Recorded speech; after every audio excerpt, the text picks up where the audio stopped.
ஒரு நாட்டின் அரசன் தனக்கென ஒரு சிறந்த போர் தளபதியை தேர்ந்தெடுக்க விரும்பினான்.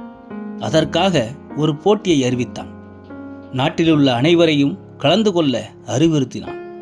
நாட்டின் எல்லை பகுதியில் இரண்டாக பிளக்கப்பட்ட ஒரு மலை இருந்தது. ஒரு பக்கத்திலிருந்து மறுபக்கம் கடந்து செல்ல வேண்டும். இதுதான் அந்த போட்டி. பல இளைஞர்கள் அந்த போட்டிக்கு தயாரானார்கள். பலரும் தங்களது யுக்தியை வெவ்வேறு விதமாக கையாள ஆரம்பித்தனர். ஒரு சிலர் பாறை கயிறுகளை கொண்டு ஏற முயற்சித்தனர். ஒரு சிலர் பாலங்கள் அமைத்து அதை கடந்து செல்ல முயற்சித்தனர். இருப்பினும் பல பேரால் அதை கடக்க முடியவில்லை. பல பேர் மாலை நேரமானதும் சோர்வடைந்து வீட்டிற்கு திரும்பிவிட்டனர். இதை பார்த்து கொண்ட ஒரு வாலிபன் மட்டும் மலையின் உச்சியில் 2 ஆடுகளை அழைத்து சென்றான்.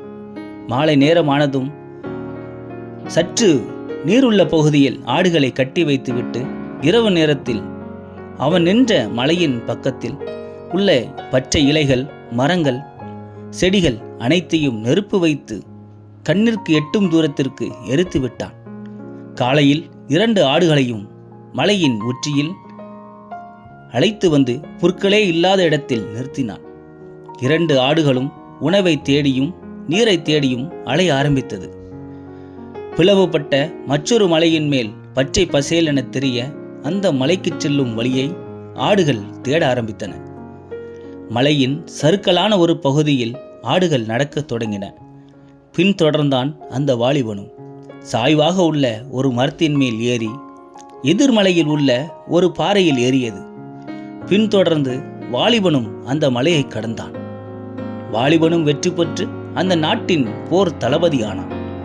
நாமும் நம் வாழ்க்கையில் எந்த ஒரு லட்சியத்தை அடையும் முன் கடின உழைப்பு மட்டுமல்லாமல் இறுதி வரை தன்னம்பிக்கையுடனும் சிந்தித்தும் செயல்பட்டால் மட்டுமே வெற்றியை பெற முடியும் என்பதற்கான எடுத்துக்காட்டுத்தான் இந்த கதை.